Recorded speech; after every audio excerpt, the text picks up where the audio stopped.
Baik. Assalamualaikum warahmatullahi wabarakatuh.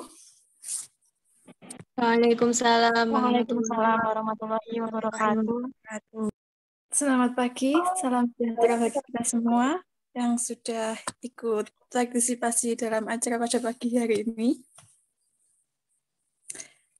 Terima kasih pada rekan-rekan semua yang sudah berpartisipasi pada pagi hari ini untuk bergabung dalam acara webinar yang kita selenggarakan.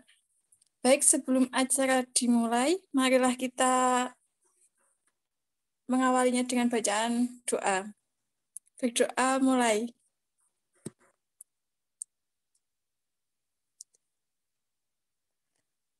Doa selesai. Terima kasih. Sebelumnya, perkenalkan nama saya Siska. Saya selaku MC pada acara pada pagi hari ini.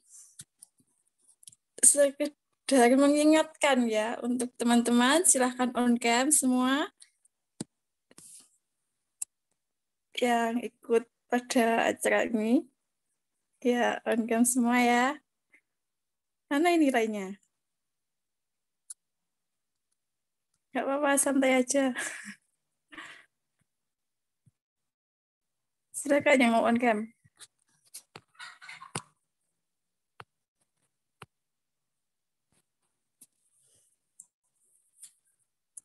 Jangan lupa ya pada acara pagi hari ini bakalan ada hadiah pada akhir acara nanti. Jadi tolong yang aktif dan tolong partisipasinya yang baik dan bagus. Bakalan ada hadiah. Baik, untuk menyingkat acara pada pagi hari ini, langsung saja kita mulai sambutan dari Bu Tati Imadatus selaku dosen pembimbing kita. Waktu dan tempat dipersilahkan untuk Bu Tati.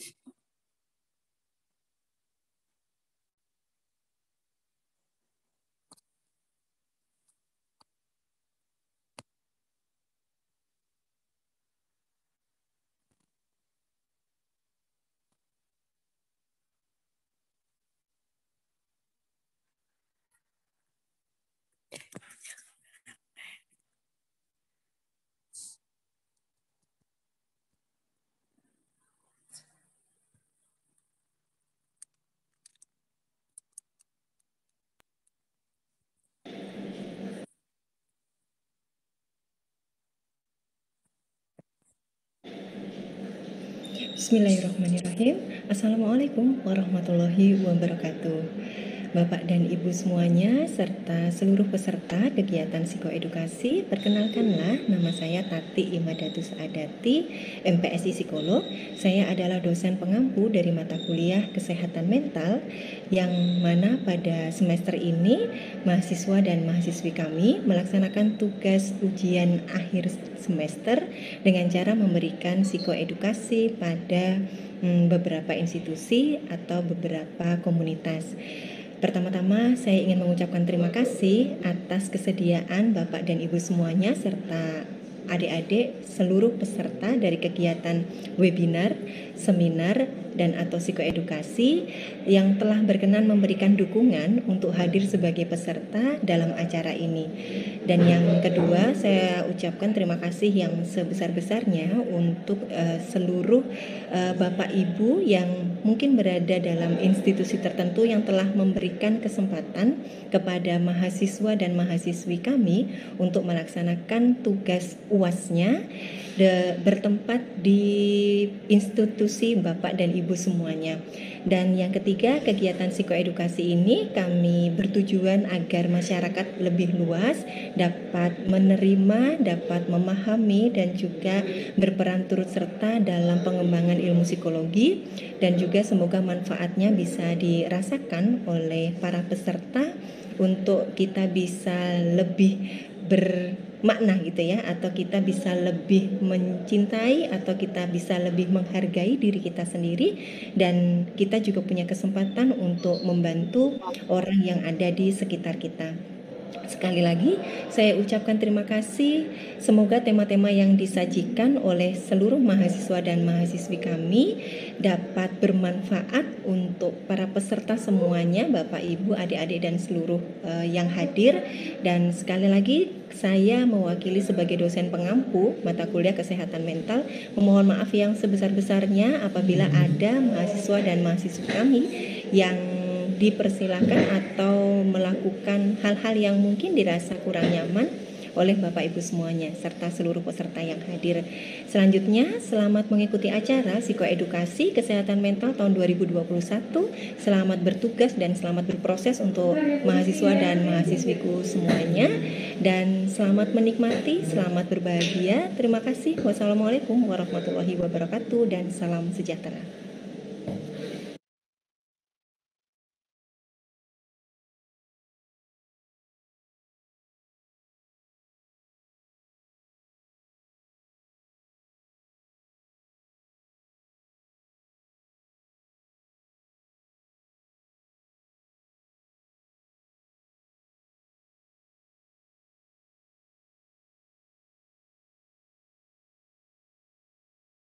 Terima kasih. Ya, terima kasih untuk sambutannya Berarti Imadatus. Acara selanjutnya yang kita tunggu-tunggu akan disampaikan oleh Mbak Lilis dan akan Assalamualaikum.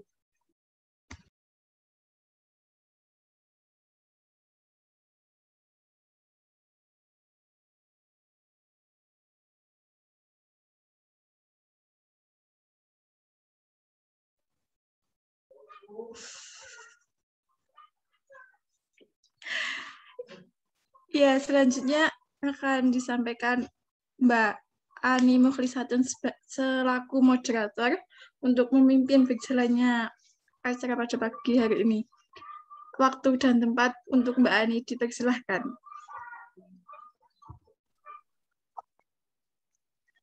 Terima kasih Mbak Siska selaku pembawa acara terkece dan tercantik pada pagi hari ini yang telah memberikan saya kesempatan untuk melanjutkan rangkaian acara seminar pada pagi hari ini.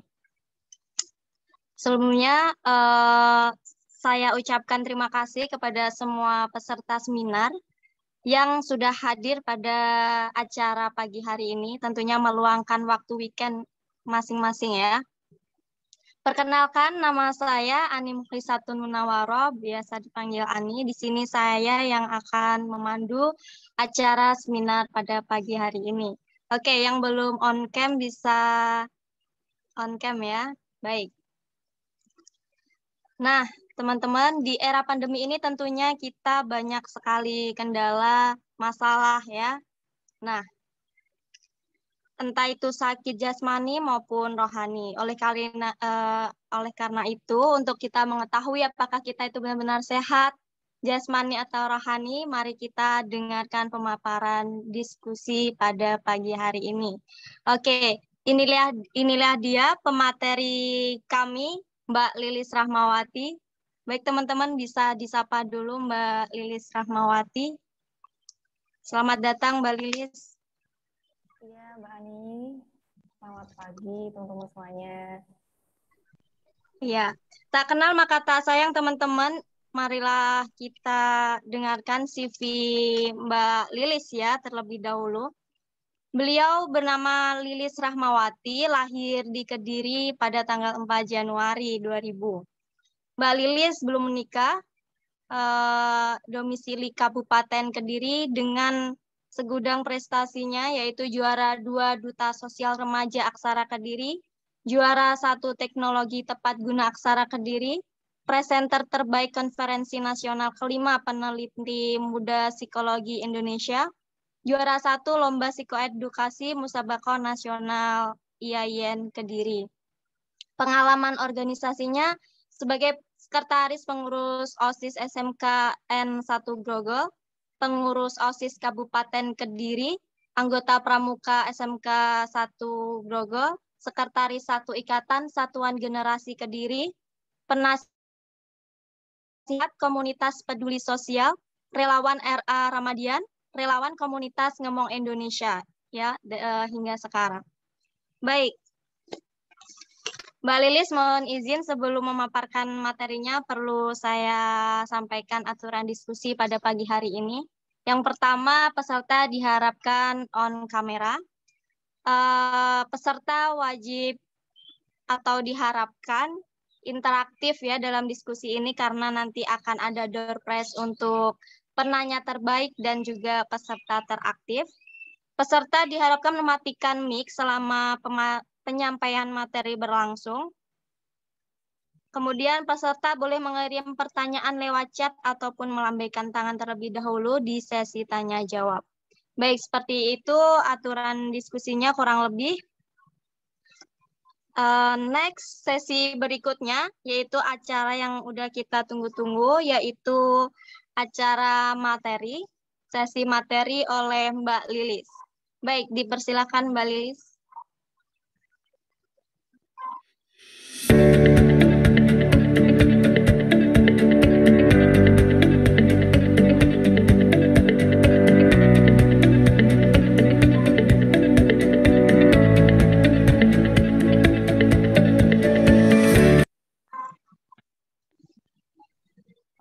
Bismillahirrahmanirrahim. Sebelumnya, Assalamualaikum warahmatullahi wabarakatuh. Waalaikumsalam warahmatullahi wabarakatuh. Selamat pagi teman-teman semuanya. Saya ucapkan terima kasih kepada Ibu Tati selaku dosen, pembimbing, selaku dosen pada mata kuliah Kesehatan Mental, serta teman-teman sekalian dari kelompok 1 yang telah menyelenggarakan kegiatan ini yang sangat luar biasa. Dan saya ucapkan selamat datang untuk seluruh peserta yang telah berkontribusi, telah hadir, telah berdinamika hari ini bersama kita semua. Semoga hari ini kita dapat menjalankan kegiatan ini dengan baik dan lancar. Oke, nanti kita santai saja teman-teman, kita berdiskusi santai, kita enjoy, anggap aja webinar kali ini, webinar psikoedukasi kali ini sebagai wadah healing ya, healing di hari Sabtu dari weekend kali ini. Oke, mungkin bisa saya share screen. Oke, baik teman-teman, kami hari ini membawa tema terkait dengan kesehatan mental, mental health for a better life, terkait dengan kesehatan mental yang pastinya akan membuat kehidupan kita lebih baik lagi.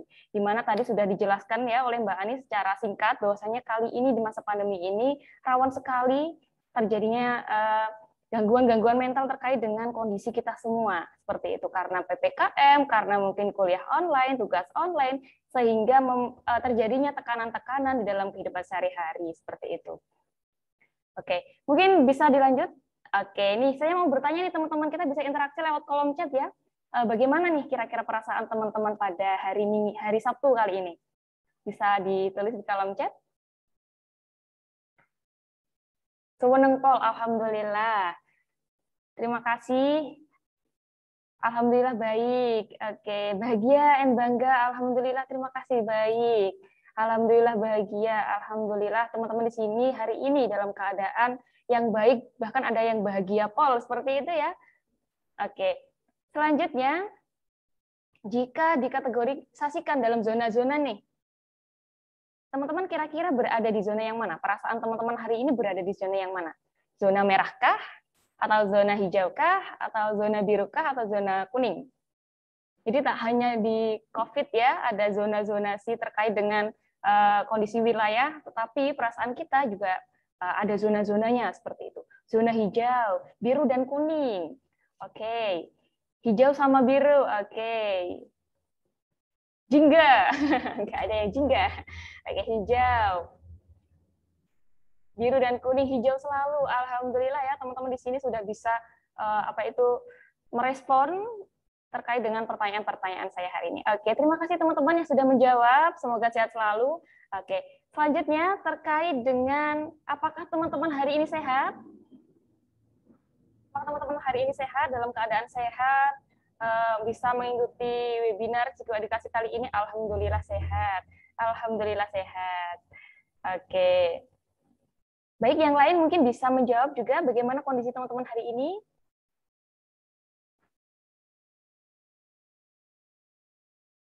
Oke, alhamdulillah. Terima kasih ya teman-teman di sini. Alhamdulillah semuanya sehat. Tidak ada yang menjawab sakit, tidak ada yang menjawab kurang sehat ya. Mungkin teman-teman yang belum menjawab ini gimana nih kondisinya ya? Apakah teman-teman sehat atau mungkin ragu-ragu terkait dengan kondisi teman-teman? Oke, kita lanjutkan saja. Oke, pertanyaan selanjutnya nih, apakah jiwa teman-teman sehat hari ini? Apakah jiwa teman-teman sehat hari ini? Secara jiwa, secara psikologis teman-teman hari ini sehat? Ragu-ragu, kurang sehat sepertinya ya. Oke, alhamdulillah ada yang kurang sehat, ada yang ragu-ragu. Oke, nah kurang sehat, alhamdulillah. Oke teman-teman, nah kira-kira nih lebih mudah mana nih? Ketika saya bertanya terkait dengan kondisi kesehatan teman-teman secara fisik, dibandingkan saya bertanya terkait kesehatan teman-teman secara psikologis atau secara jiwa. Kira-kira lebih mudah mana untuk menjawabnya? Lebih mudah yang ditanya sehat secara fisik? Oke, ini ada yang menjawab. Lebih mudah secara fisik ya? Oke. Kenapa ya seperti itu ya teman-teman ya? Lebih gampang yang fisik. Oke, baik. Oke, terima kasih. Lanjut. Nah, di sini ada dua tipe jawaban nih teman-teman. Teman-teman tadi ada yang menjawab secara yakin bahwasanya oh hari ini saya sehat loh. Hari ini saya baik-baik saja loh. Ketika ditanya terkait dengan kondisi kesehatan fisik, oh saya sehat Kak, alhamdulillah sehat, alhamdulillah bahagia. Ditanya terkait dengan perasaan. Terus tadi ada yang mungkin belum menjawab, ataukah mungkin ragu-ragu, ataukah mungkin tidak mengetahui terkait dengan kondisi fisiknya hari ini, ataupun kurang mengetahui tentang kondisi jiwanya kali ini, sehingga ditanya jawabnya ragu-ragu. Ini ada yang menjawab ragu-ragu juga. Nah, selanjutnya, terkait dengan jika teman-teman yakin menjawab sehat, maka teman-teman pasti akan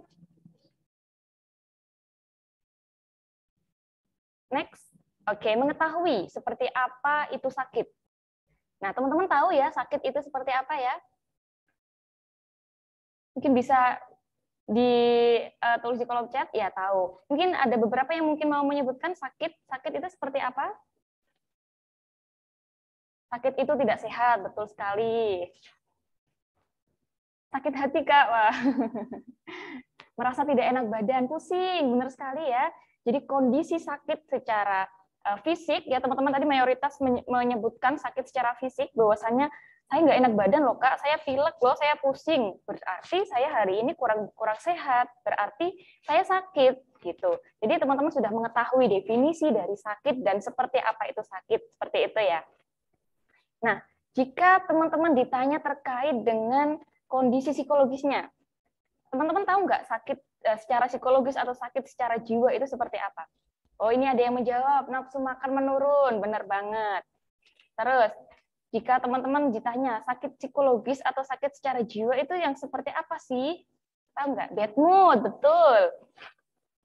Kurang peduli terhadap lingkungan, betul sekali. Mood tidak teratur, betul sekali teman-teman. Nah, di sini teman-teman udah ada beberapa yang bisa mengerti ya terkait dengan sehat, terkait dengan sakit, baik secara fisik maupun secara psikologis. Teman-teman berarti di sini sudah paham dan yakin terhadap kondisi teman-teman hari ini. Oke, yang kedua yaitu jika teman-teman yakin bahwa teman-teman sehat, teman-teman pasti akan yakin terhadap kondisi hari ini. Oh ya Mbak, saya hari ini sehat loh, saya menjawab tadi sehat. Saya tidak ragu-ragu untuk menjawabnya, karena saya tahu terkait dengan kondisi saya hari ini, terkait dengan, oh ketika saya sakit berarti saya bad mood. Apa itu ketika saya sakit psikologis berarti saya ciri-cirinya bad mood, atau mungkin terganggu tidurnya. Kalau saya sakit secara fisik mungkin saya bisa pusing, pilek, dan lain-lain. Teman-teman sudah mengetahui. Nah, jika teman-teman sudah mengetahui, pasti teman-teman yakin dengan kondisinya. Jika teman-teman menghadapi gejala-gejala sakit seperti itu. Yang selanjutnya yaitu yakin terhadap sehat itu seperti apa. Oh, saya yakin loh hari ini bahwasanya saya bisa mengikuti webinar kali ini, bahwasanya saya itu dalam keadaan sehat loh. Saya tidak bad mood, ini ada yang jawab bahagia, ada yang senang. Nah, saya yakin terhadap kondisi kesehatan saya hari ini. Nah, lanjut. Jika teman-teman tidak yakin, ataupun mungkin tadi ada yang menjawab ragu-ragu terkait jika ditanya dengan kesehatan jiwa teman-teman ya, seperti itu. Tadi ada yang menjawab ragu-ragu, ada yang tidak yakin terhadap pernyataannya. Nah, biasanya ditandai dengan tidak mengetahui sakit itu seperti apa. Jika teman-teman tidak mengetahui dari definisi sakit secara fisik maupun secara psikologis, teman-teman pasti tidak yakin untuk menjawab kondisi hari ini saya itu seperti apa. Betul ya, seperti itu ya. Jika teman-teman tidak mengetahui, oh sakit itu seperti apa sih? Ketika saya lagi cemas, ketika saya ini, saya nggak tahu itu artinya bahwa saya terganggu psikologisnya. Bahwasanya saya lagi sakit, saya tidak tahu. Berarti saya ragu-ragu untuk menjawab jika ditanya seperti itu. Nah, untuk selanjutnya, tidak yakin dengan kondisi, ya karena teman-teman tidak mengetahui makna dari sakit itu seperti apa, makna dari sakit fisik seperti apa, gejalanya seperti apa, sebaliknya juga dengan gejala psikologis juga seperti apa. Nah, maka dari itu teman-teman pasti tidak akan yakin menjawab, tidak yakin dengan kondisinya. Oh, saya ini sebenarnya pusing ini karena tadi hujan-hujan, atau mungkin tadi karena makan salah, atau mungkin karena apa. Jadi saya tidak bisa meyakin dengan kondisi saya hari ini. Seperti itu. Nah, selanjutnya tidak yakin sehat itu bagaimana. Ini saya pegel-pegel nih. Saya ini yakin saya sehat nggak sih? Kok saya badannya gini-gini sih? Saya yakin nggak sih saya hari ini sehat? Seperti itu. Bingung dengan diri sendiri, betul. Ya karena kita tidak mengetahui sakit itu seperti apa. Sakit psikologis itu seperti apa. Sakit secara fisik itu seperti apa. Jadi kita bingung. Ini aku kenapa sih? Aku kok begini itu kenapa sih ya? Kita bingung mencari jawaban terhadap diri kita sendiri. Betul sekali teman-teman. Lanjut. Nah, di sini adalah definisi terkait dengan kesehatan baik jiwa ataupun secara fisik, yaitu adalah keadaan sejahtera secara fisik, mental, sosial. Berarti kita merasa sejahtera baik secara fisik, kita sehat, tidak merasa pusing, tidak merasa pilek, tidak merasa sakit apapun, baik secara mental, yaitu kesehatan sejahtera secara mental. Kita bahagia ya, teman-teman di sini banyak yang bahagia tadi ya, alhamdulillah. Baik secara sosial, jadi kita membina hubungan dengan orang lain yang baik itu termasuk ke dalam kesejahteraan sosial seperti itu. Nah, bukan hanya ketidakhadiran suatu penyakit ya teman-teman ya, tetapi yang meliputi penilaian yang subjektif terhadap kesejahteraan psikologis. Berarti penilaian secara psikologis itu penilaian yang sangat subjektif. Jadi setiap orang itu pasti berbeda-beda terkait dengan gangguan psikologisnya seperti itu. Nah, ini terkait dengan efikasi diri, terkait dengan kepercayaan individu dan kemampuannya untuk sukses dalam melakukan sesuatu. Nah, jika kita sehat, jika kita yakin bahwa diri kita sehat, pasti kita percaya diri bahwasanya saya mampu untuk bisa melakukan kegiatan hari-hari saya dengan baik. Terkait dengan efikasi diri. Nah, yang selanjutnya terkait dengan otonomi diri. Jika kita yakin bahwasanya diri kita sehat, kita akan yakin terkait dengan kapasitas kita untuk bisa membuat keputusan dengan bijak. Jadi terkait dengan otonomi, terkait dengan keputusan secara pribadi, untuk bisa memutuskan kegiatan-kegiatan kita selanjutnya jika kita sehat baik secara fisik maupun secara psikologis. Nah, jika kita kurang sehat, pastinya terkait dengan efikasi, otonomi itu pasti kurang maksimal. Karena jika kita kurang sehat baik secara fisik maupun secara psikologis, kita bad mood aja pun pasti dalam pengambilan keputusan kita juga itu ya asal-asalan karena kita nggak mood. Itu juga termasuk dalam gangguan psikologis seperti itu. Nah, jika kita nggak mood saja terkait efikasi diri, terkait kepercayaan saya dengan mungkin ketika tampil di depan itu juga berpengaruh karena saya tidak mood seperti itu. Maka dari itu, kesehatan secara psikologis dan fisik itu sangat penting sekali, teman-teman. Dan juga yang terakhir terkait dengan aktualisasi diri, terkait dengan bagaimana pengembangan minat bakat kita terhadap proses-proses kita selanjutnya, pengaktualisasian diri. Jika kita sehat secara fisik dan mental, secara fisik dan psikologis, pasti kita akan lebih semangat untuk bisa berkembang, untuk bisa mengaktualisasikan, untuk bisa menyalurkan bakat dan minat kita untuk menunjang kesuksesan, untuk menunjang kehidupan kita selanjutnya, dan lain-lain seperti itu. Nah, ini berdasarkan dari WHO tahun 2014. Oke, lanjut. Nah, apa saja sih kriteria sehat jiwa? Nah, ini mungkin teman-teman bisa kita perhatikan dulu ya. Kriteria sehat jiwa yang pertama, mungkin nanti juga teman-teman, saya sehat nih, bisa dicentang. Oke, saya sehat untuk kriteria yang pertama, seperti itu ya. Oke, yang pertama, kita mengenali potensi diri. Jadi kriteria sehat jiwa menurut WHO tahun 2014, yang pertama kita bisa mengenali potensi diri. Nah, sejauh ini nih, teman-teman sudah mengetahui belum apa potensi dalam diri teman-teman? Kira-kira sudah ada yang tahu atau mungkin bingung terkait dengan potensinya? Belum, ada yang sudah, belum terlalu. Oke, ragu-ragu. Oke, kita simpan ya jawabannya ya. Oke.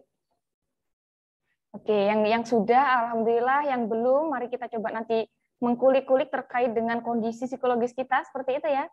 Terkait dengan mengenali potensi diri, kriteria yang pertama.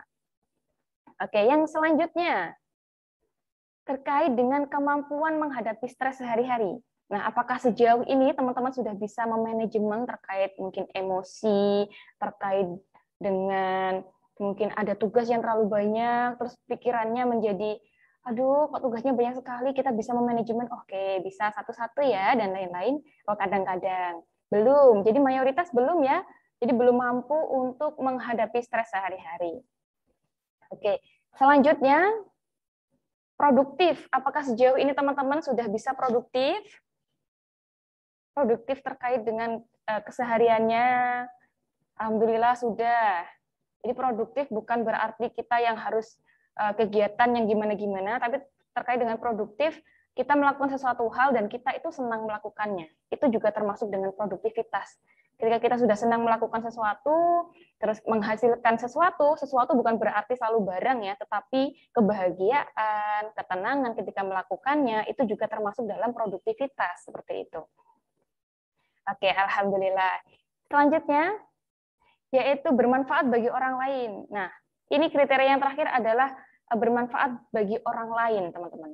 Nah, sejauh ini apakah kita sudah bermanfaat bagi orang lain? Mari kita bercermin terhadap diri sendiri terkait dengan kriteria sehat jiwa berdasarkan WHO tahun 2014. Itu yang pertama terkait mengenali diri sendiri, potensi diri, mampu menghadapi stres, produktif, dan bermanfaat bagi orang lain. Oke, alhamdulillah. Nah, mungkin ada beberapa poin nih, Mbak. Ini saya belum bisa di poin yang ini nih. Saya kayaknya kriteria yang pertama ini belum bisa nih. Tapi kriteria yang kedua sudah bisa. Tapi kriteria yang ketiga sudah bisa. Tapi kriteria yang ketiga sudah bisa. Ini saya yang masih belum bisa itu kriteria yang pertama nih untuk bisa mengenali potensi diri nih. Nah, itu tidak masalah teman-teman. Jadi anggap saja hal ini itu menjadi catatan bahwasanya oh iya saya tahu loh kriteria bahwasanya ketika saya sehat itu saya bisa melakukan ini.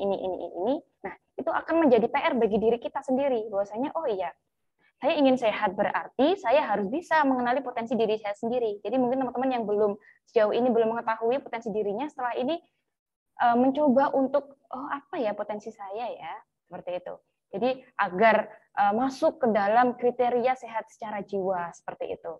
Nah, terus saya yang ketiganya, keempat ini ada yang satu yang belum dari segi mampu menghadapi stres sehari-hari. Ya nggak apa-apa, kita jadikan hal itu menjadi catatan. Oke, jadi saya yang belum bisa terkait dengan menghadapi stres sehari-hari. Berarti untuk kriteria yang ini saya perlu belajar, saya perlu memperbaiki agar kesehatan psikologis, kesehatan jiwa saya ini menjadi lebih baik lagi. Seperti itu. Bisa dipahami ya teman-teman ya. Jadi jangan berkecil hati bahwasanya kok aku kriterianya kok cuma ini aja sih, kok ini aja. Nah, itu tidak masalah. Jadi semua itu proses. Jadi nggak harus teman-teman sekarang hari ini semua terchecklist, itu tidak. Tetapi semua itu pasti proses.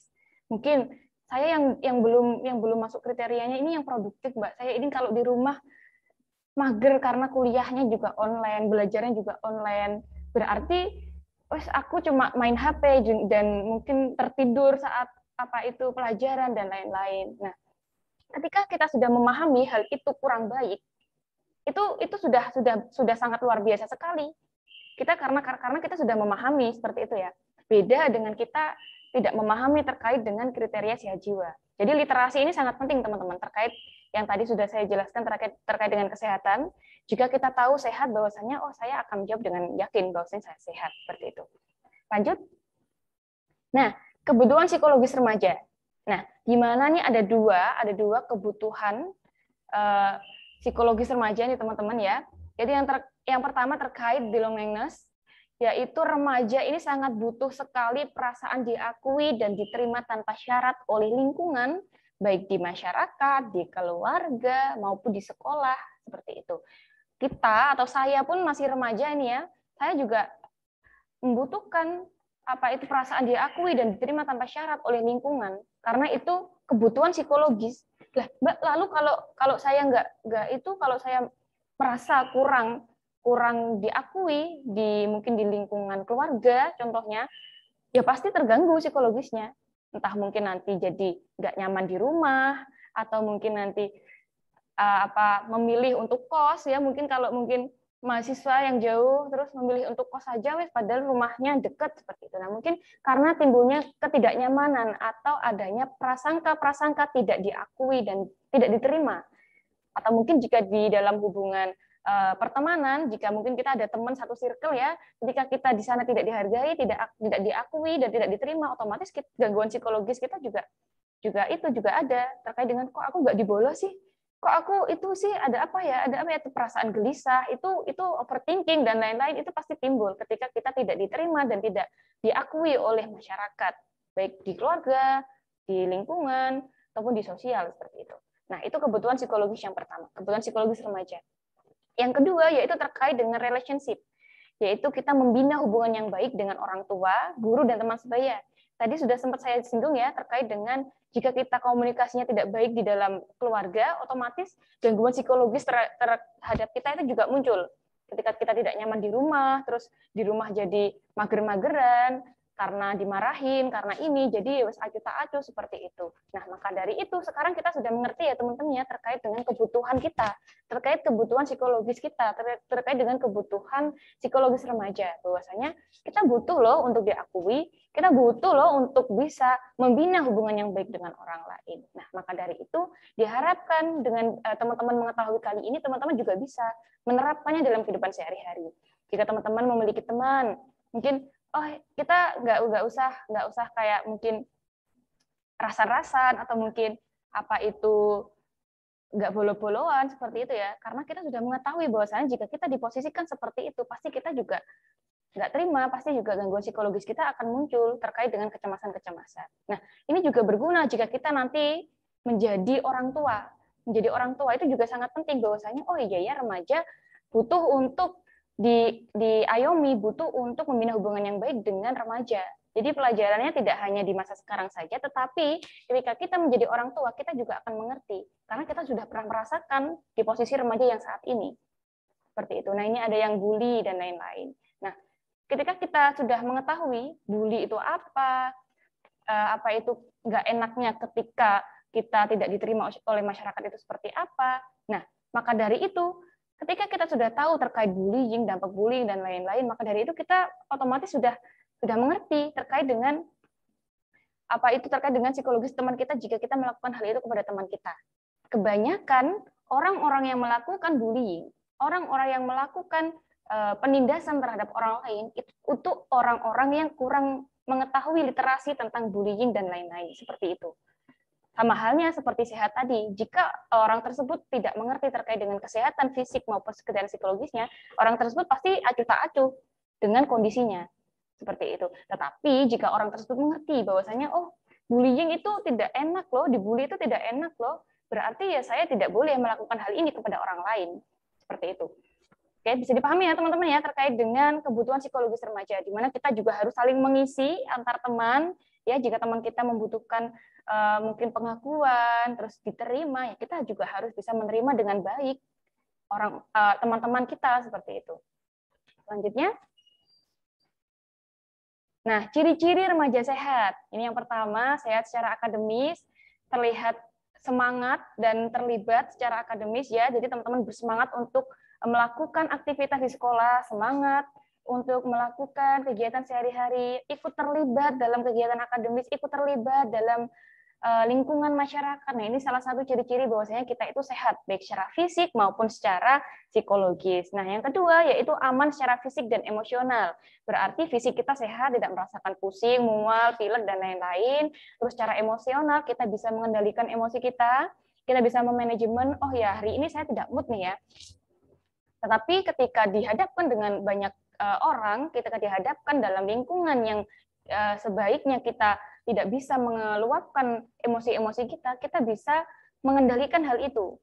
Seperti itu, secara emosional kita bisa mengendalikan atau memanajemen emosi-emosi yang terjadi dalam kehidupan sehari-hari. Yang ketiga yaitu merasa mampu melakukan sesuatu ya. Jika kita sehat baik secara fisik maupun secara psikologis, pasti kita merasa mampu untuk melakukan sesuatu. Dek minta tolong untuk sapu dong, disuruh ibunya seperti itu ya. Nah, minta tolong untuk sapu. Jika kita sehat, pasti kita akan langsung, oh iya Bu, saya akan menyapu seperti itu. Nah, untuk yang keempat, memiliki keterampilan untuk mengambil keputusan. Nah, jika kita sehat, pasti untuk pengambilan keputusan itu pasti akan mengambil keputusan yang sangat baik dan bijak seperti itu. Nah, terkait dengan efikasi diri tadi yang telah saya jelaskan, itu kita percaya, kita yakin terhadap pengambilan keputusan dalam kehidupan saya sehari-hari. Seperti itu.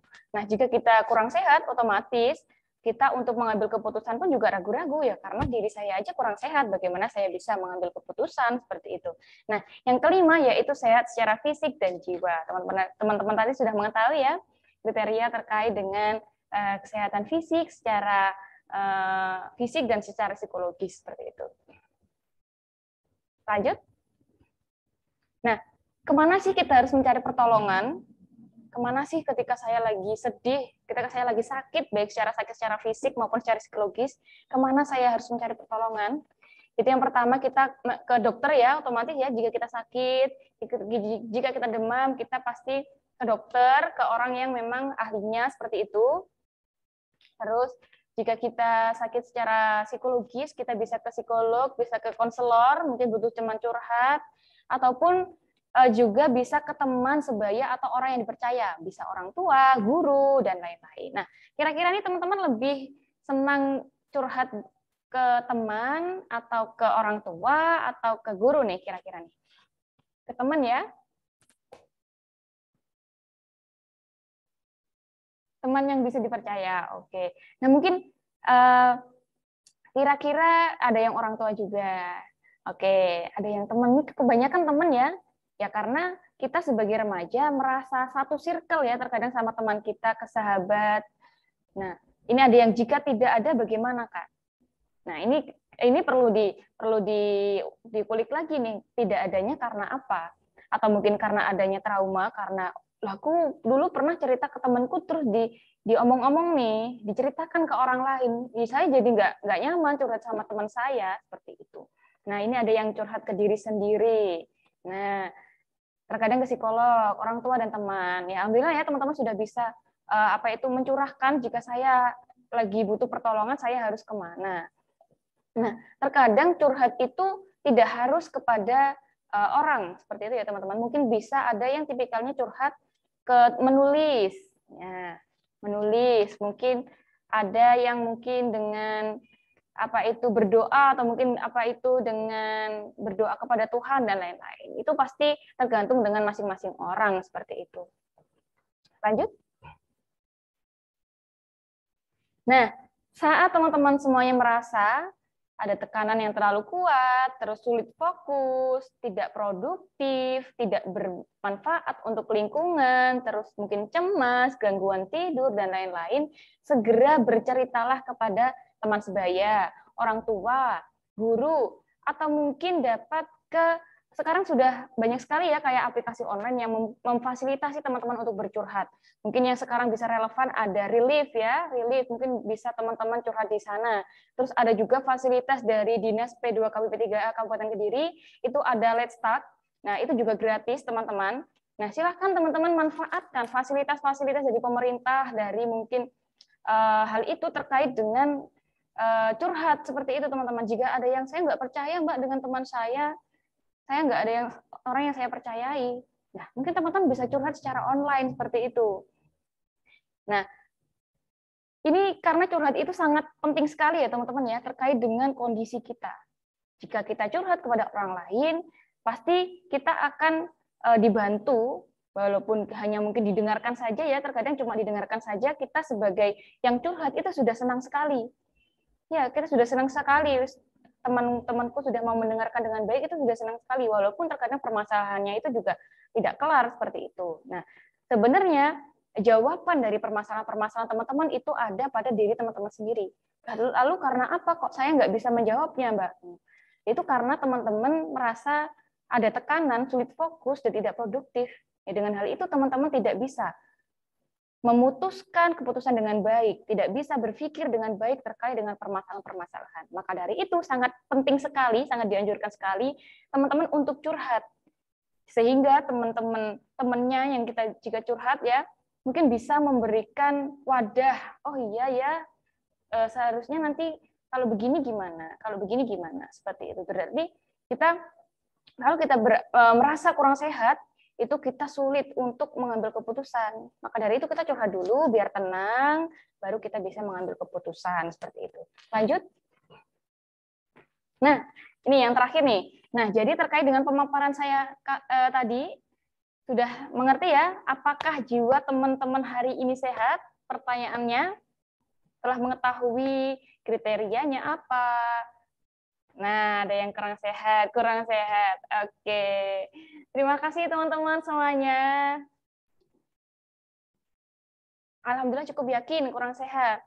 Oke, alhamdulillah teman-teman sudah cukup pemaparannya. Mungkin untuk sesi selanjutnya untuk tanya jawab terkait dengan kondisi teman-teman hari ini saya kembalikan ke Mbak Ani ya.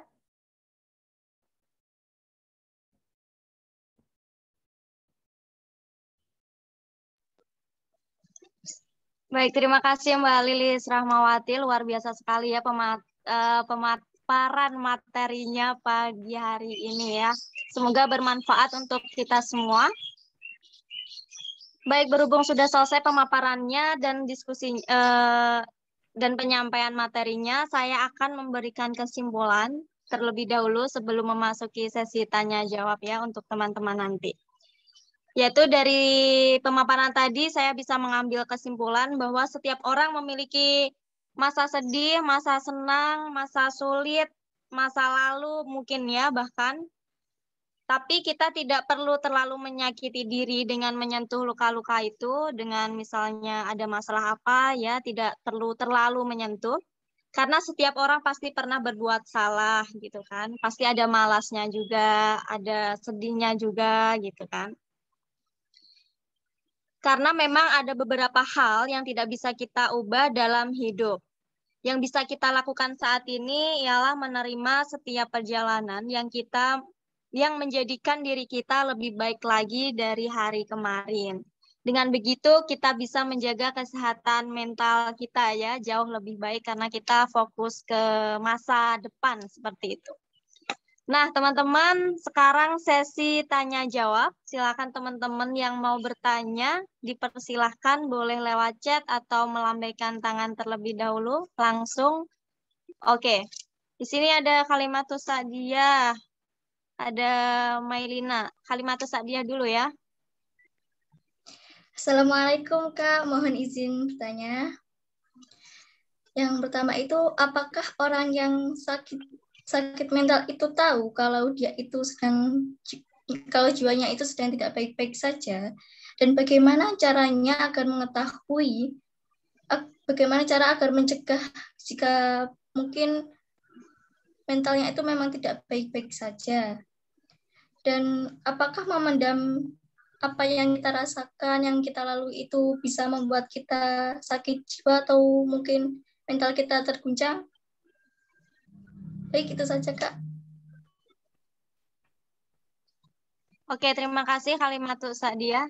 Mbak Lilis, saya bacakan ya, sekali lagi. Apakah orang yang sakit mental, ya, itu bisa merasakan bahwa dirinya itu memang sedang sakit jiwanya? Kemudian, bagaimana mencegah agar mentalnya itu tidak sakit, ya, seperti itu ya, Mbak Halimah. Dan apakah memendam masa lalu itu bikin mental terguncang atau bikin sakit jiwa? Seperti itu Mbak Lilis. Oke, baik. Terima kasih pertanyaannya Mbak Kalimatus. Nah, terkait dengan apakah orang yang memiliki gangguan psikologis atau memiliki gangguan mental itu dia sadar terkait dengan sakitnya, seperti itu ya. Nah, itu tergantung dari literasi yang ada pada orang tersebut. Nah, jika orang tersebut mengetahui sakit secara psikologis itu seperti apa, jika orang tersebut mengetahui ya, pasti orang tersebut akan meminimalisir terjadinya apa itu terjadinya kayak intinya sakitnya itu lebih parah. Seperti itu, jika orang tersebut mengetahui. Nah, jika orang tersebut tidak mengetahui literasi terkait dengan kesehatan mental, dia aja tidak mengetahui terkait, oh saya ini ada ini loh, saya ini cemas loh, saya ini lagi galau loh, tetapi dia itu tidak mengetahui bahwasanya dia itu lagi mengalami gangguan psikologis. Nah, itu ada dua tipe itu. Nah, lalu bagaimana cara untuk mencegahnya seperti itu ya? Nah, yang pertama tadi sudah saya jelaskan terkait dengan literasi. Jika kita mengetahui, kita pasti akan mencegah jika kita mengetahui. Jika kita tidak mengetahui, otomatis ya kita acuh tak acuh karena kita tidak mengetahui bahwasanya sakit itu seperti apa. Kita tidak mengetahui, saya ini kurang enak badan loh, saya ini pusing loh. Tapi kita tidak mengetahui bahwasanya hari ini saya tidak baik-baik saja. Berarti jika kita biarkan, sakitnya akan semakin parah tidak? Ya kan, semakin parah ya, karena kita tidak mengetahui. Maka dari itu penting sekali kita memahami diri kita sendiri. Jika kita merasa tidak nyaman, jika kita merasa bad mood, jika kita merasa pusing, kita juga harus tahu obat dari masing-masing gejala-gejala tersebut. Contohnya, kalau kita pusing, mungkin orang A ini cukup minum Oskadon gitu, tetapi berbeda juga dengan orang B. Mungkin orang B ini perlu berobat ke dokter baru dia sembuh. Jadi sakit secara fisik maupun secara psikologis ini terkadang obatnya juga berbeda-beda terkait dengan kadang itu terkait dengan kondisi dari masing-masing orang tersebut.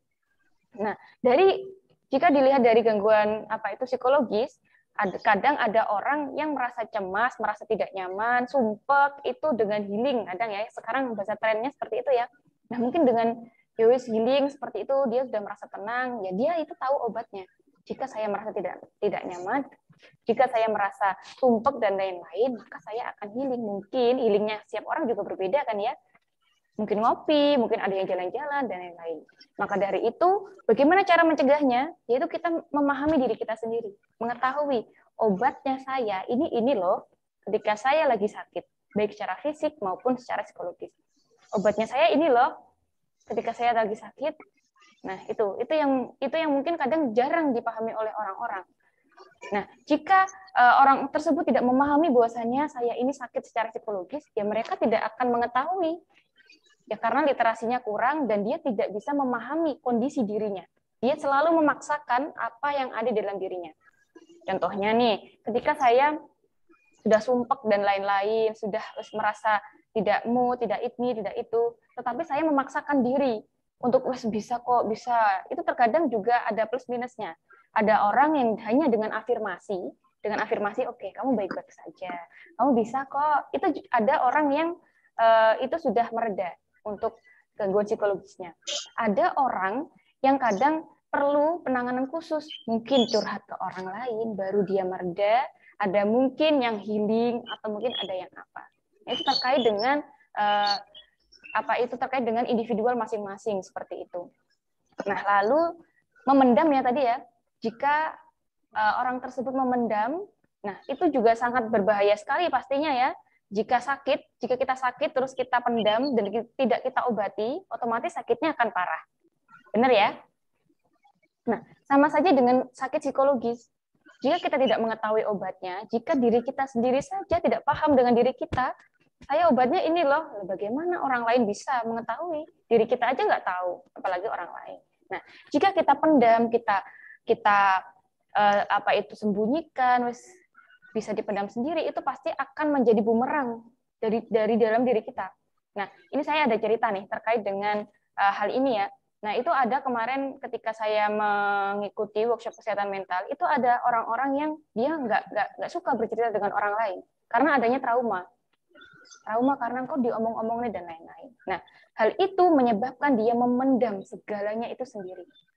Itu berdampaknya juga sangat negatif terhadap diri sendiri, bahkan ada yang sampai delusi. Delusi itu berhalusinasi terkait dengan permasalahannya. Dia merasa saya sangat terbebani, saya merasa ini, sampai menangis atau mungkin bisa sampai menyalahkan diri sendiri. Itu efek dari memendam segala sesuatu terkait dengan psikologis kita.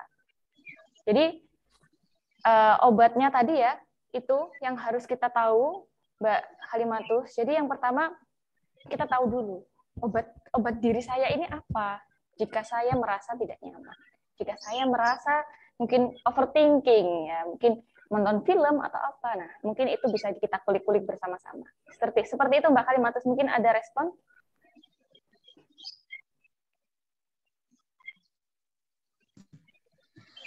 Baik Kak, kalau seumpama kita itu ingin bercerita kan kita kan tidak baik kan Kak memendam.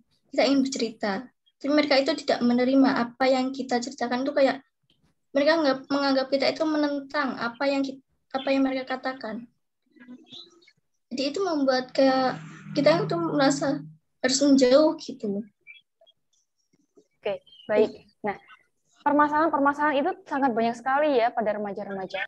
Nah, berarti terhadap kebutuhan psikologis remaja yang pertama itu tidak terpenuhi terkait dengan belongingness, diterimanya kita di lingkungan masyarakat, ya, di lingkungan pertemanan, perasaan tidak diakui, pasti gangguan psikologis itu pasti akan muncul, prasangka terhadap orang lain, kok aku nggak diterima sih, kok dia nggak belum mendengarkan ceritaku sih, apakah ada yang salah dari aku? Nah, seperti itu. Nah, ketika kita sudah mengetahui hal itu, pasti kita tahu kan ya perasaan ketika kita tidak dihargai ya. Iya. Nah, terkait dengan hal itu mungkin Mbak Kalimatus, jika mungkin memang temannya itu sulit untuk diajak cerita atau mungkin di lingkungan sekitar tidak kondusif untuk diajak cerita, nah mungkin ada beberapa opsi lain terkait dengan sekarang ada curhat online. Sudah saya sampaikan tadi, mungkin bisa dilihat nanti di Instagramnya Dinas P2KBP3A Kabupaten Kediri, terus juga ada di Relief, sekarang sudah banyak sekali fasilitas-fasilitas bagi kita semua. Jadi kesehatan mental ini bukan berarti hal yang tabu ya. Ketika kita lagi gangguan psikologis bukan berarti itu hal yang tabu, kurang ibadah dan lain-lain, tetapi ini kita rasakan semuanya dan ini menjadi perhatian kita semuanya. Seperti itu.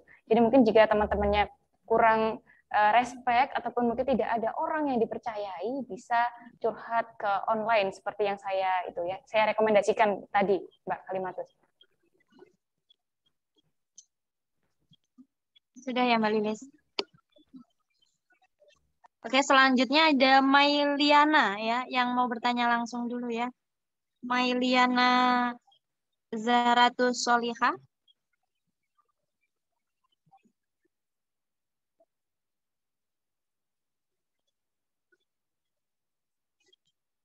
Mana dia?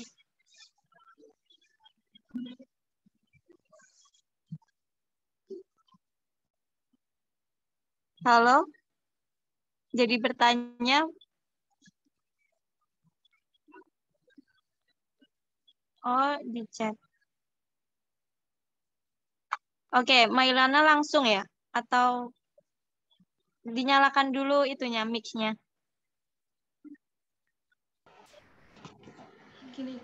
Iya, habis itu nanti Araya ya, sebentar ya.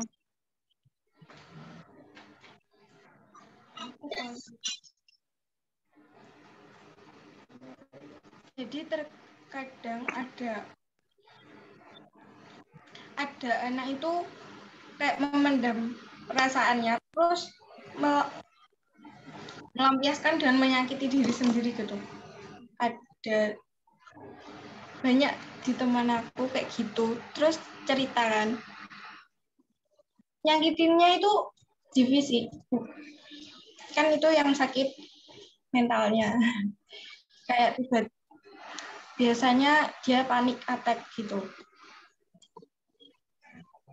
karena broken home anaknya, terus jadi kayak gak keurus. Terus pertanyaannya itu bagaimana cara agar dia itu nggak overthinking, terus overthinkingnya itu nggak berlebihan dan tidak memikirkan semuanya itu sendirian. Kadang dia juga tidak mau cerita gitu, susah kalau dia cerita itu dia bingung.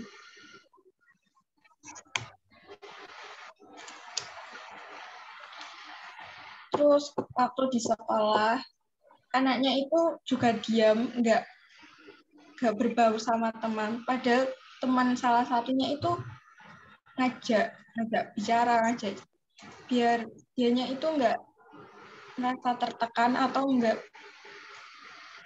kayak nggak ditemenin gitu. Padahal temennya lain itu mau nemenin. Cuma ya anaknya aja yang buat dirinya itu kayak ya, ya gitu loh.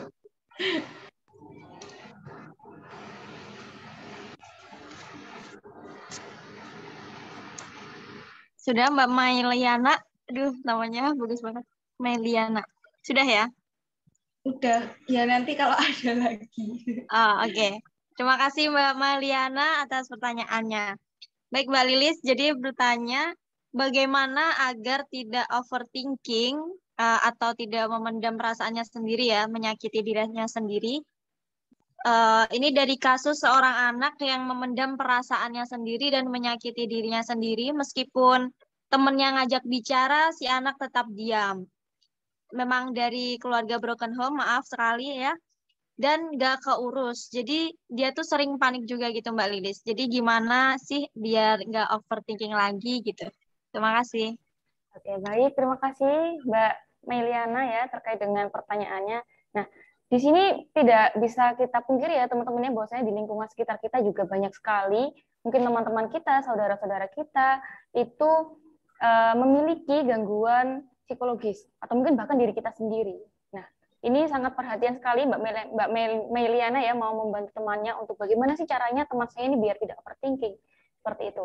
Nah, terkait dengan apa itu melukai diri sendiri ya sampai mungkin sampai sebagaimana melukainya, menyayat-nyayat atau mungkin gimana?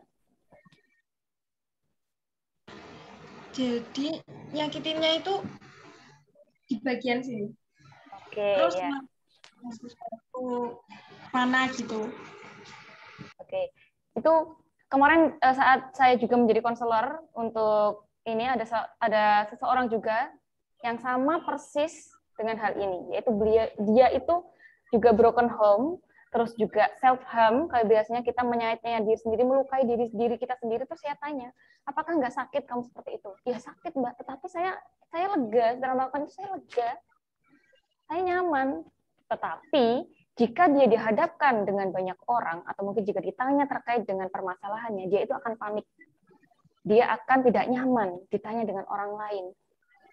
Dia tidak nyaman bercerita dengan orang lain. Nah, biasanya ini karena adanya trauma. Nah, mungkin nanti bisa itu temannya diperhatikan ya, Mbak ya. Itu nanti kalau self harm itu juga biasanya bisa meningkat. Mungkin bisa sampai delusi, ada halusinasi-halusinasi terkait dengan melukai diri sendiri karena dia memendam segalanya sendiri, karena dia tidak menceritakan kepada orang lain. Maka dari itu timbullah halusinasi-halusinasi, timbullah prasangka-prasangka bahwasannya saya tidak berguna, saya tidak didengarkan, saya tidak dihargai dalam keluarga saya tidak mengakui, tidak care, tidak peduli kepada saya. Nah, dengan hal itu, maka dalam orang-orang tersebut biasanya melampiaskan kepada tindakan-tindakan seperti itu. Nah, mungkin bagaimana caranya agar tidak overthinking? Yang pertama, dia memahami. Biasanya orang-orang yang seperti ini, dia itu paham bahwasanya yang saya lakukan ini salah loh. Saya salah, saya tahu ini sakit, saya tahu bahwa ini saya salah melakukannya. Tetapi terkadang dia itu bingung untuk menghentikannya. Bagaimana Mbak ini saya untuk bisa menghentikan hal ini? Saya pingin seperti teman-teman biasanya. Nah, seperti itu. Dia butuh pendampingan khusus terkait dengan permasalahannya seperti itu. Biasanya dia cenderung tidak ingin curhat kepada orang lain, memendam dirinya sendiri, memendam permasalahannya sendiri, seperti itu. Nah, mungkin nanti untuk mengurangi overthinkingnya, mungkin bisa sering-sering diajak komunikasi, bercerita, coba diajak konseling, seperti itu ya Mbak ya. Biar dia juga merasa ada aku loh, aku peduli loh sama kamu.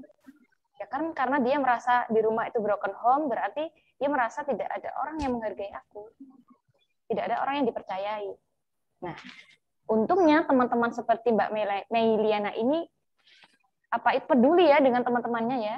Nah, mungkin teman-teman yang lain juga jika ada temannya yang mungkin satu permasalahan seperti ini, kita juga harus saling merangkul. Karena self harm ini sangat berbahaya, ada tingkatannya. Bisa-bisa nanti malah bunuh diri dan lain-lain. Ya, kita tidak ingin hal itu terjadi kepada teman kita. Nah, maka dari itu kita juga harus care seperti itu. Mungkin untuk selanjutnya bisa lebih care, mungkin untuk meminimalisir terjadinya overthinkingnya, atau mungkin apanya, kita coba membangun hubungan yang baik terhadap temannya itu, agar temannya itu percaya, ada aku loh, kamu nggak sendirian di sini. Biasanya orang-orang tersebut dia tidak percaya terhadap orang lain, maka dari itu dia menyakiti dirinya sendiri. Seperti itu. Atau mungkin bisa disarankan untuk kalau mungkin tidak percaya atau tidak mau curhat kepada temannya dan orang lain, bisa diarahkan ke curhat online. Curhat online relief, ataupun di itu Dinas P2KBP3A itu juga ada curhat online gratis, memfasilitasi teman-teman remaja untuk curhat. Itu karena terkadang banyak sekali remaja-remaja yang trauma, dengan temannya sendiri aja trauma. Ya karena kadang diomong-omong nih dan lain-lain. Kadang sama temannya sendiri itu malah dijatuhkan. Walah, enggak masalah gitu, ay, masuk kamu cengeng, masuk kamu gitu. Nah, itu hal-hal seperti itu yang seharusnya kita hindari sebagai sahabat, sebagai teman. Kita juga harus bisa menjadi teman curhat yang baik, menjadi rekan yang baik terkait dengan permasalahan-permasalahan teman kita, seperti itu. Jadi jangan sampai terjadi korban-korban lainnya terkait dengan kesehatan mental seperti ini. Begitu Mbak Meiliana mungkin. Bagaimana Mbak Mailiana? Cukup? Iya, di awal dia juga mau cerita. Terus karena di sekolah itu banyak pertemanan yang kayak geng, circle-circlean kayak gitu. Jadi kayak menghasut berarti cerita sama dia gitu suka nyeritain ke orang lain gitu, suka nyeritain masalah ini ke guru BK. Kan biasanya kan saya juga sebagai ketua kelas juga kalau nggak bisa ngasih solusi itu kan saya larinya ke guru BK gitu, biar oh Bu anak ini tuh gini terus cerita, jadi solusinya itu gimana, kan akhirnya kembali ke saya terus nyampein ke anaknya gitu. Tapi ada yang salah paham gitu antar teman, jadi akhirnya anak yang saya nggak pernah sama sekali cerita gitu. Terus ada lagi anak itu kalau nyerah kayak putus asa di titik udah gak kena, dia sering minum obat, biasin semuanya itu obat. Malah biasanya harusnya kan kalau dia sakit minumnya kan ada 3 kali sehari atau gimana, dia makannya 2 kali lipatnya atau enggak banyak gitu pokoknya. Ya, nah tadi sudah saya sampaikan juga ya, biasanya teman-teman yang mengalami hal itu dia itu cenderung tidak percaya dengan orang lain. Tadi awalnya itu mau Mbak curhat sama saya, tetapi kok saya semakin kesini kok nggak mau. Nah mungkin ada sesuatu yang tidak pas di hatinya, ada sesuatu yang mungkin menurut dia itu tidak pas, maka dari itu dia nggak usah, aku nggak ingin bercerita kepada siapa-siapa. Ya udah aku sendiri yang pendem, seperti itu. Sehingga dia melampiaskan dengan hal-hal yang mungkin membuat dia nyaman. Seperti itu.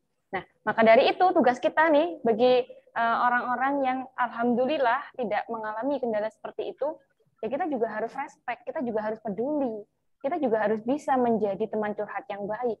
Jadi kalau curhat itu ya tidak, kode etiknya tidak boleh kita ceritakan ke orang lain, seperti itu. Nggak boleh kita menyebut nama, itu loh si Mawar tadi curhat sama aku gini-gini. Nah, itu pasti akan menimbulkan ketidakpercayaan. Nah, ketidakpercayaan nggak hanya hari ini selesai, itu nggak. Terkadang itu adanya trauma-trauma. Jadi walaupun sakit hatinya sekali, tetapi traumanya itu tidak bisa hilang. Nah, jadi kita juga harus berhati-hati nih dalam bertindak nih ya. Ketika teman kita mungkin sakit hati dan lain-lain, takutnya hal itu menjadi trauma bagi dia. Kita juga tidak tahu. Maka dari itu kita juga harus saling memahami. Ketika kita tidak suka seperti itu kan, ya maka dari itu ya kita tidak melakukan hal seperti itu. Nah, mungkin itu untuk sarannya mungkin bisa ke konselor atau mungkin bisa ke psikolog saja, karena sudah itu ya sampai minum obat-obatan terus sampai melukai diri sendiri. Nah, seperti itu. Mungkin karena rasa percayanya terhadap lingkungan itu kurang, seperti itu.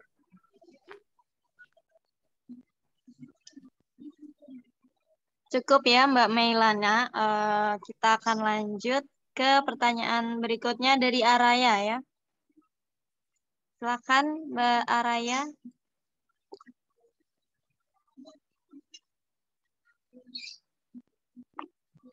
Boleh dinyalakan dulu mic-nya.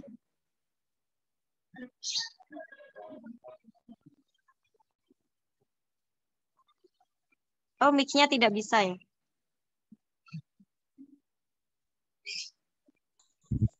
Nah, sudah, Kak. Ya, Jadi sudah. assalamualaikum buat Kakak Lilis, izin buat bertanya. Jadi kan saya punya teman sekolah gitu, kan ibunya itu masih normal, kayak nggak ada gangguan mental gitu. Tapi teman saya itu gangguan mental. Nah, katanya teman-teman itu faktor keturunan dari ayahnya gitu loh, Kak. Nah, apakah benar faktor keturunan itu emang bisa kayak kesehatan mental gitu? Apakah berpengaruh ke kesehatan mental?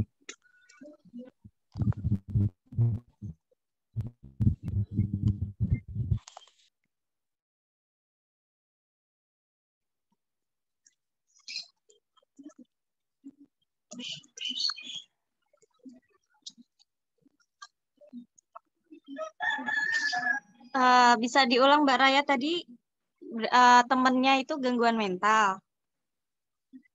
Padahal ibunya enggak. Lah, mati. Oke, saya sudah menangkap tadi Sudah ya. mendengar ya? Ya. Oke. Sudah menangkap pertanyaan dari Mbak Araya. Ini terkait dengan genetik ya Mbak Araya ya.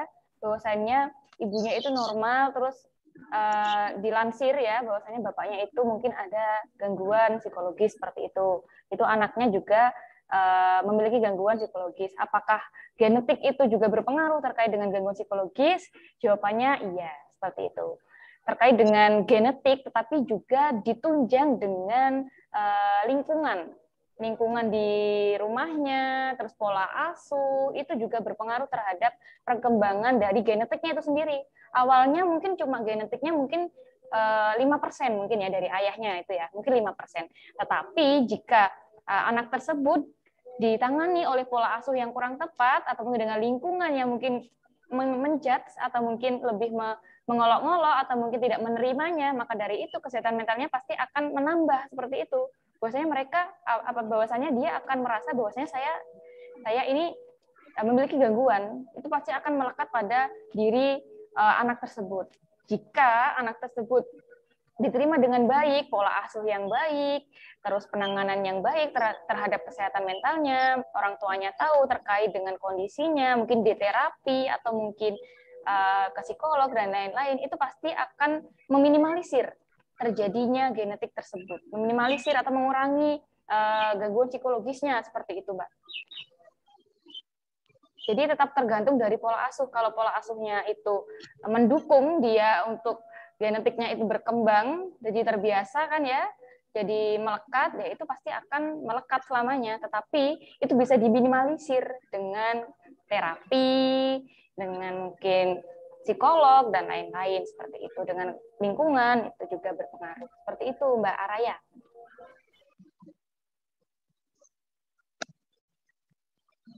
Bisa diterima ya Mbak Araya jawaban dari Mbak Lilis?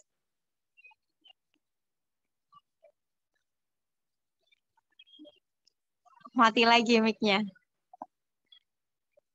Oh ya Mbak Lilis, tadi pertanyaan dari Raya bisa menjawab juga pertanyaan Mas Rizky Nur Ihsan ya, yang bertanya tentang faktor genetik, apakah bisa mempengaruhi kesehatan mental seseorang. Oh iya, nah kan itu kan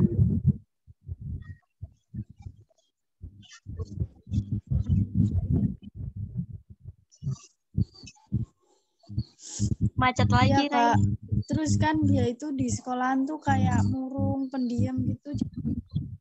Jadi kayak lebih menyendiri gitu sama teman-temannya. Jadi dia itu di sekolahan itu sering dibully, Kak, sama teman-temannya. Lah terus aku mau tanya, selain kayak harus ke psikolog atau sama ke terapi, itu yang bisa aku lakuin sebagai teman itu apa ya, Kak? Oke, baik. Tadi kan Mbak Araya sudah bercerita bahwasanya dia sering dibully, tidak diterima oleh lingkungan. Yang dapat Mbak Araya lakukan yaitu menerima dia sebagai teman. memberikan dia kepercayaan bahwasannya saya ini teman kamu loh. Saya nggak seperti mereka. Saya tidak membuli, saya berteman baik, dan membangun kepercayaan terhadap orang tersebut. Sehingga dia merasa tidak sendiri. Mungkin nanti Mbak Araya bisa menjadi teman ceritanya, kalau dia percaya terkait dengan kita membangun kepercayaan kepada orang tersebut. Seperti itu Mbak Araya.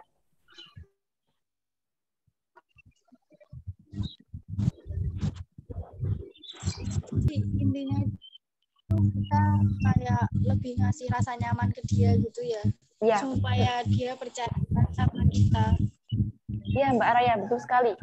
Kita mencoba membangun rasa nyaman, rasa aman, bahwasannya kamu tidak sendiri di sini. Kamu ada aku, ada kita teman-temanmu yang tidak membuli, yang tidak memojokkan, yang tidak menghakimi kamu.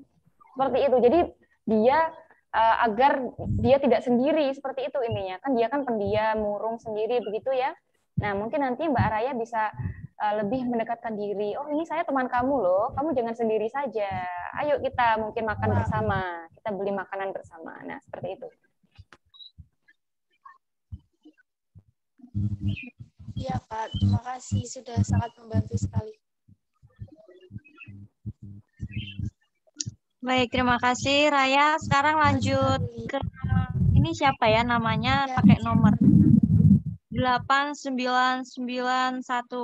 Pertanyaannya, bagaimana cara mengetahui minat dan bakat, Mbak Riris? Bagaimana mengetahui minat dan bakat? Oke. Iya. Tadi jadi untuk kriteria yang pertama sehat secara jiwa tadi masih belum ya. Nggak apa-apa teman-teman, di sini kita belajar. Oke. Bagaimana cara mengetahui minat dan bakat? Yang pertama, kita bisa memahami diri kita sendiri. Riona. Oke, terima kasih Kak Riona ya.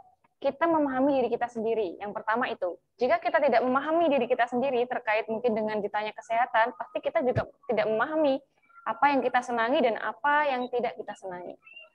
Nah, sejauh ini kita sudah bisa membedakan kan ya, apa yang kita senangi dan apa yang tidak kita senangi.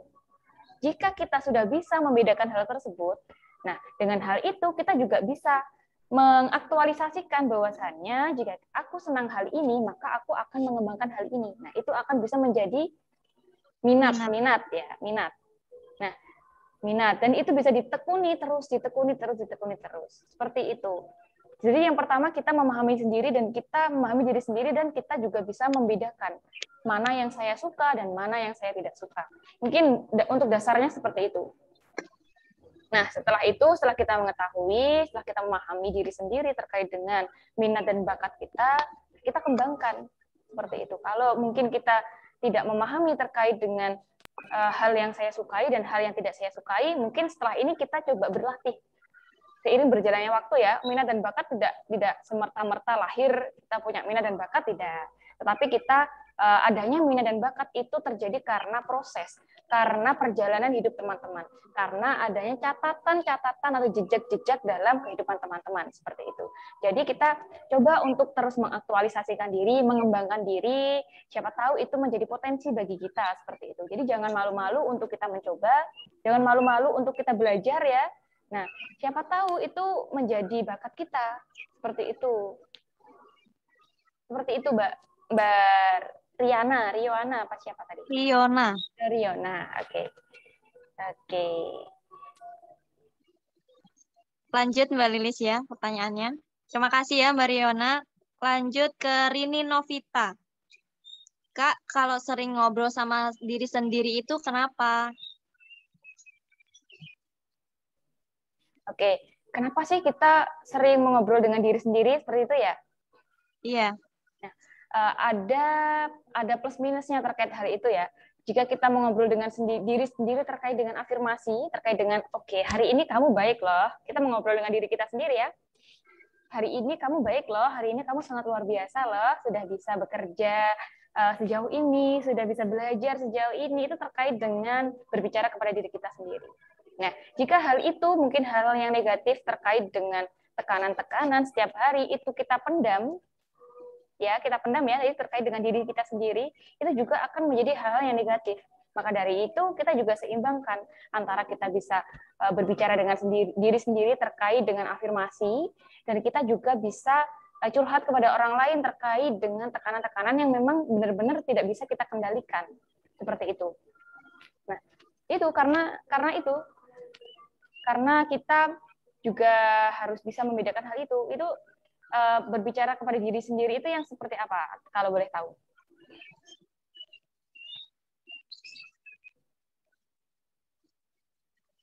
Halo, Mbak Rini.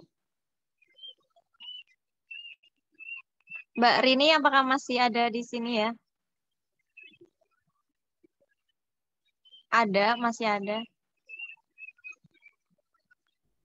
Oke, Oh, baik. seperti meyakinkan diri. Ya, itu sangat baik sekali, Mbak. Jadi kita meyakinkan diri kita sendiri bahwasannya lebih ke afirmasi ya, seperti itu ya. Jadi oke, hari ini kamu bisa loh. Kamu yakin kamu hari ini presentasi sangat luar biasa loh. Nah, seperti itu. Itu juga salah satu bentuk energi positif ya.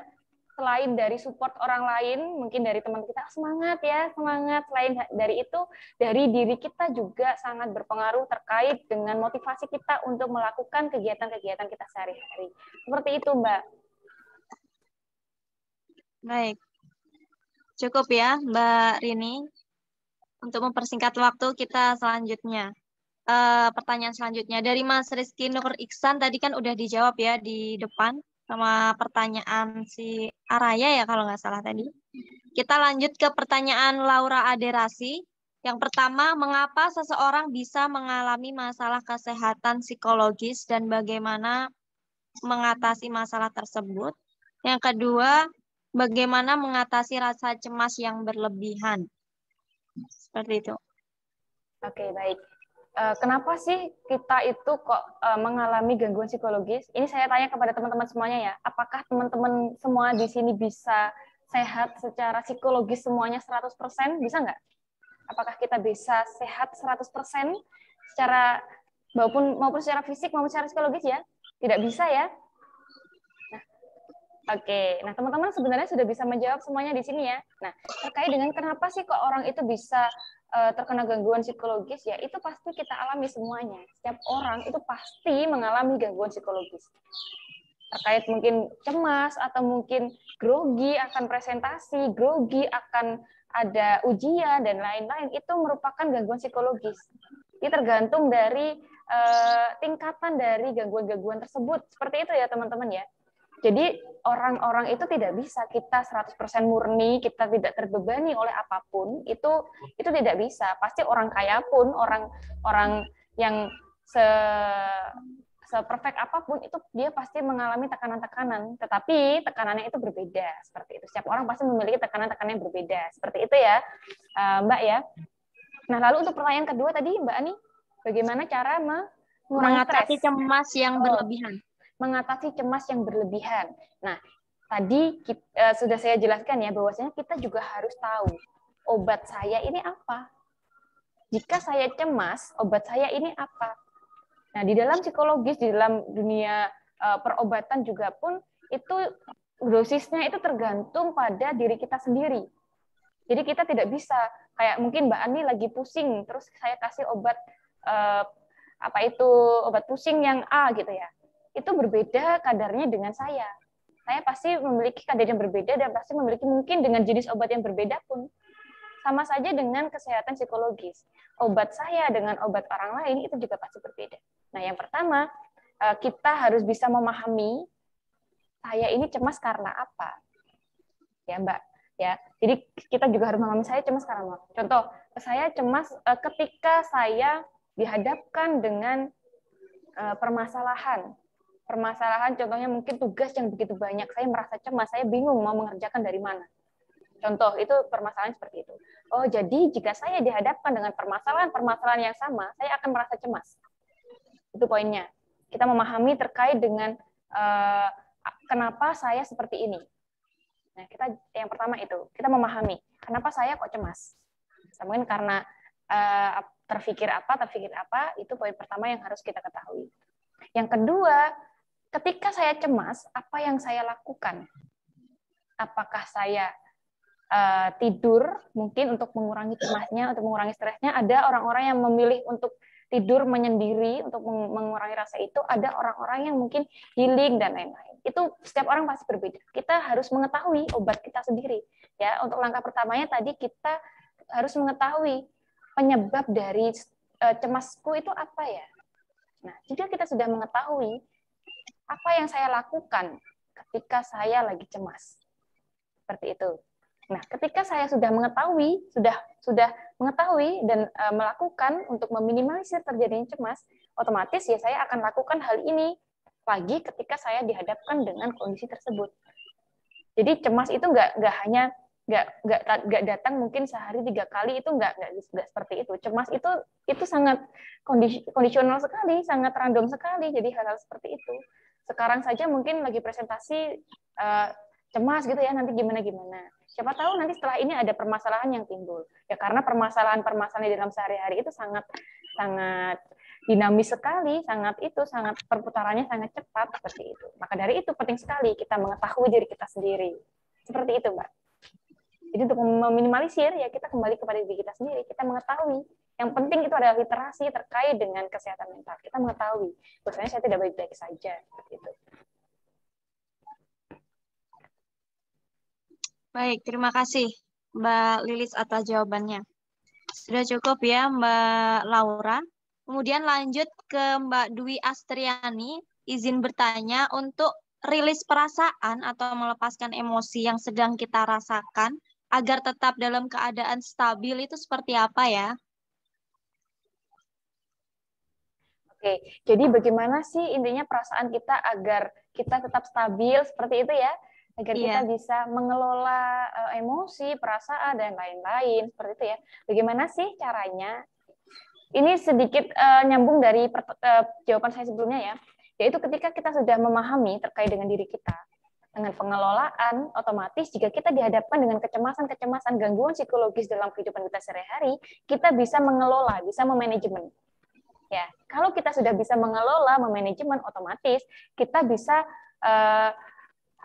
bisa terkondisikan, diri kita bisa terkondisikan, nggak sampai panic attack. Contohnya jika kita mengetahui bahwasanya obatnya ketika saya dihadapkan dengan kondisi seperti ini, saya mencoba untuk minum, mungkin contohnya. Jika saya panik, saya minum udah lebih tenang loh.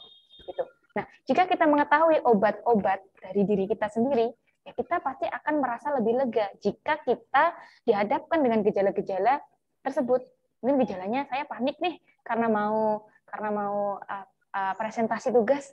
Coba ini saya mau tak belajar dulu, meningkatkan kepedean. Obatnya saya harus belajar dulu. Seperti itu. Biar saya nanti saat melakukan presentasi, saya bisa baik, saya bisa pede, saya bisa percaya diri. Dan meminimalisir terjadinya panik. Seperti itu. Jadi kita mengetahui obat kita untuk meminimalisir prasangka-prasangka, untuk meminimalisir terjadinya kecemasan-kecemasan, dan gangguan psikologis lainnya. Seperti itu, Mbak. Ini sangat penting sekali ini ya, teman-teman ya, kita memahami diri kita sendiri ya.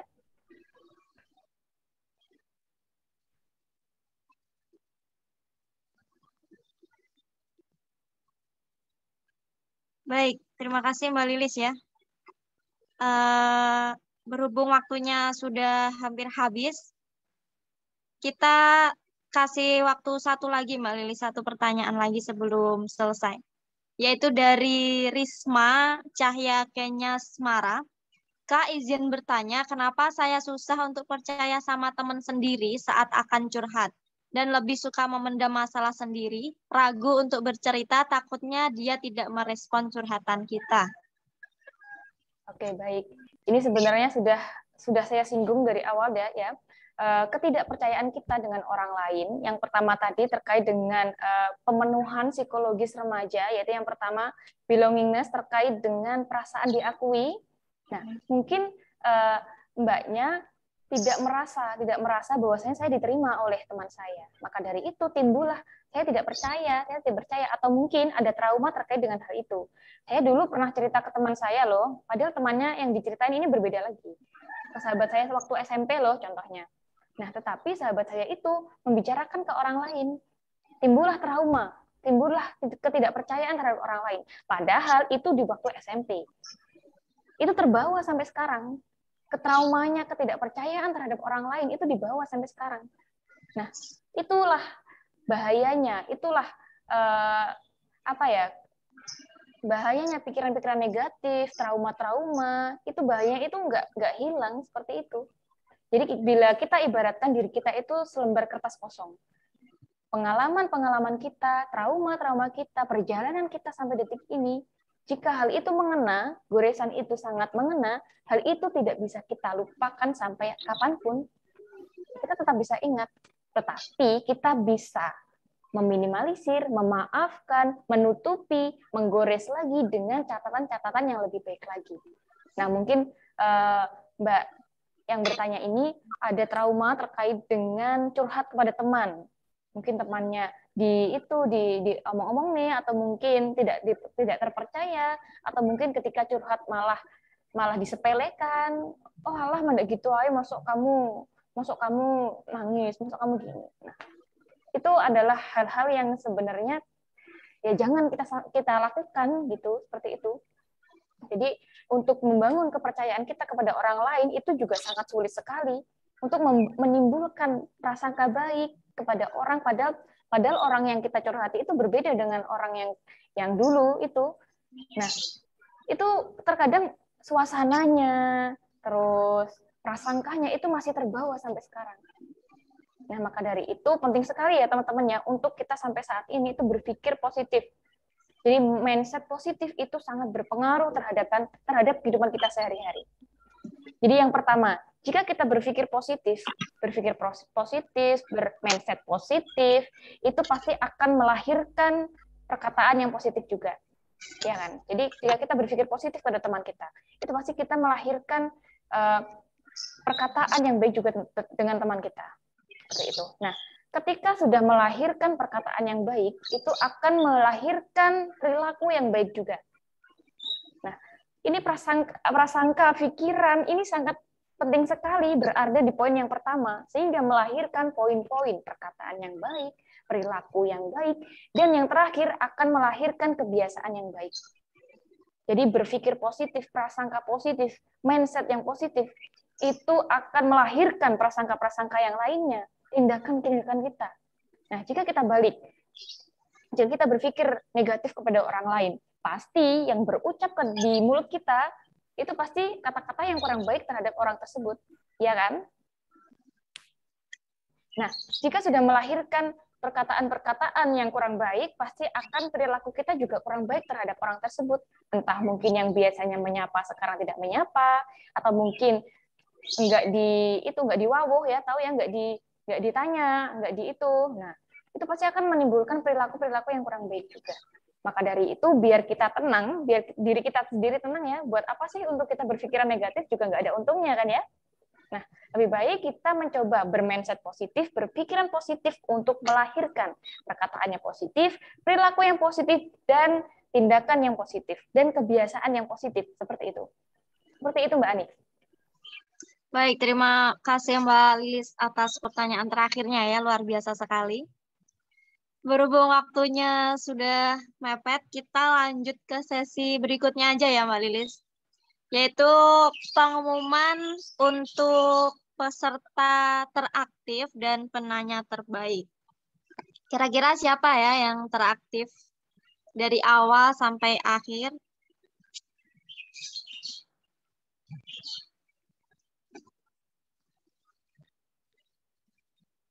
Oke, langsung saja saya umumkan untuk peserta teraktifnya ada Araya dari SMP 2 Pare.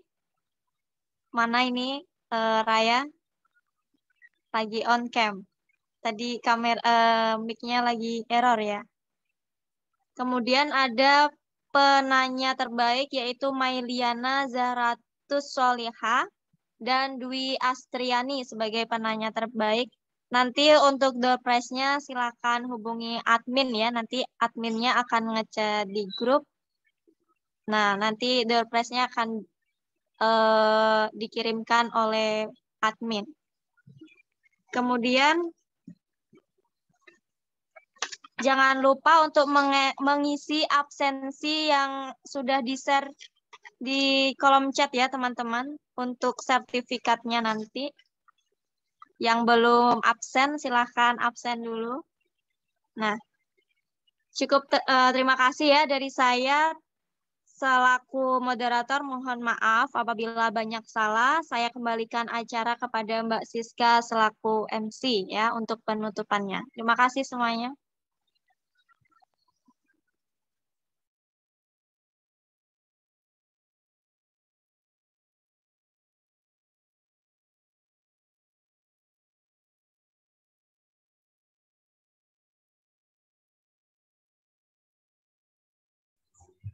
Ya, baik. Terima kasih untuk Mbak Ani dan Mbak Lilis.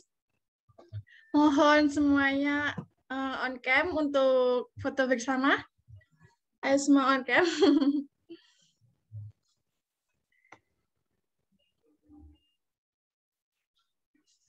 Masih ada yang belum on cam? Dimohon on cam semua. Untuk kenang-kenangan.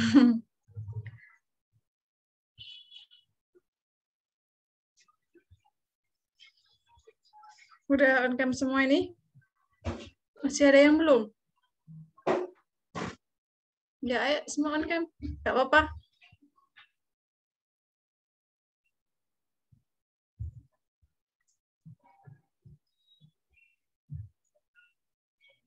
Ya, yuk buat screen. 1, gaya. Gaya formal dulu ya, nanti gaya bebas. 1, 2, 3.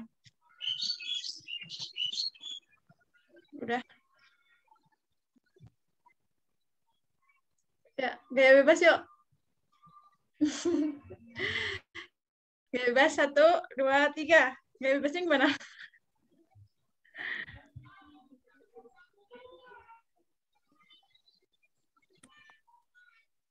Satu, dua, tiga. Sudah.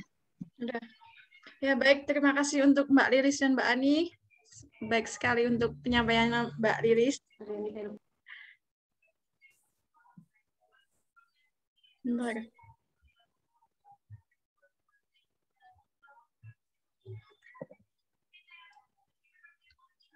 Ya, terima kasih kepada teman-teman semua yang udah ikut partisipasi pada acara kita. Dan mohon maaf jika ada salah-salah kata dari saya dan dari teman-teman saya pada acara kali ini. Baik, saya akan tutup acara kali ini dengan bacaan doa. Alhamdulillah sudah berjalan dengan lancar atas partisipasinya semua. Terima kasih. Wassalamualaikum warahmatullahi wabarakatuh. Sampai ketemu lagi di lain waktu ya.